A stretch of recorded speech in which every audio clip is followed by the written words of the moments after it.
Makhosi amakhulu, sanibonani iy'ngane zedlozi, sanibonani, thokoza.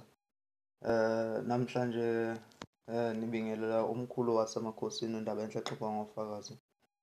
UnoZigeme Mfungela. Ya ngizokwanda kakhulu ngokuyibonga nokuyipraise ngezibongo zami njalo. Lana ngizocela la zingane zakwethu kwesilungise la. Abantu bahlukahlukene la ngembono. Nginibingelela nje yonke eSouth Africa yonke nasezweni lonke emhlabeni wonkana. Babukeli be-YouTube channel kamkhulu wasemakhosini. Ebhalwe Bhekani Tshakala.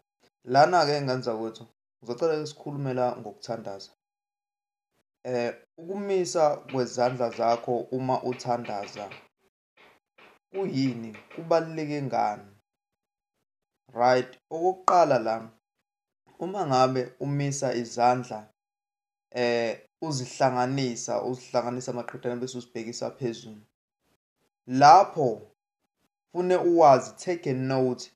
Akusikhona ukuthi usuke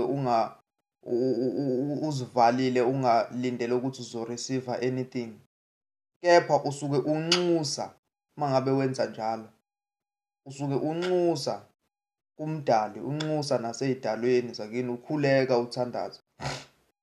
Bana abantu bekukhonze ukuthi ngike ngezwa omunye umuntu ethi lana uma ngabe uvala izandla shuthi wena usuke unakho konke. Cha, ngane zakwethu, ayokwazi ukuvala izandla uma ngabe uthandaza, usuke unxusa komdala wey'nsuku, unxusa konke okuhle okudingayo, unxusa umcelela, ucelela nangekusasa nangomuso.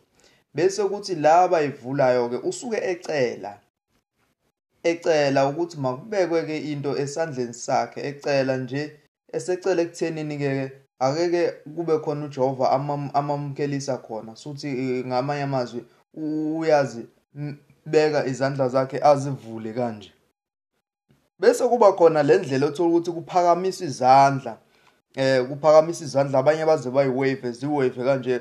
Cishe enkonzweni thina nje siyashaye lapho kumazona kukhona ingoma esiyayishaye ngayo bese kumenyeza ubone kuphakanyiswa izandla suke sibabaza ukuthi uyingcwele Jehova, uyingcwele Nkulunkulu Nkosi yamakhosi.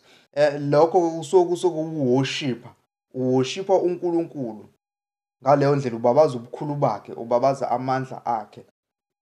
Ngamanye amazwi uyabonga kukho konke asuke ekuphe khona, nasuke ekugcinile ngakho konke nje okuhle asuke kwenzele khona. Uyakubonga uJehova nakumdali wezulu. Bese-ke ngelinye ilanga ngizodlula nje, sicishe sengiqedile ukukhuluma ngalesi sihloko unless kukhona okunye sophinde sikade ngelinye ilanga. Kodwa la okunye ngibuye ngikhulume ngakho kufana nokubingelela.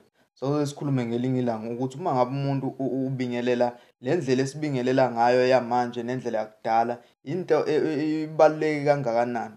What spiritual power does it possess? Indlela wakubingelela ngayo kuqala. Ngizoke ngichaze kwamanje. I will let you think about this topic ukuthi konje kwakubingelelana kanjani. Kukhona abaphakamisa izandla, khona ababenza njani, khona ababexhawula, kuningi nje. Ngizothi-ke ndawo-ke ngane zakwethu, ndawo yengane zedlozi, ngibonge nje ngithi ukushaya nje le short video. Ngibonge nje kini nonke. Amen. Thanks for watching this video up until the end. Don't forget to subscribe. Okay, la if ufuna ukuthola umkhulu wasemakhosini inamba yakhe WhatsApp 072 887 1995. Bese ufuna ukumfonela nale ka WhatsApp yafonele, kodwa uma ufuna ukumfonela nje straight enga WhatsApp 067 906 2838. Ndawo makhosi, siyabonga.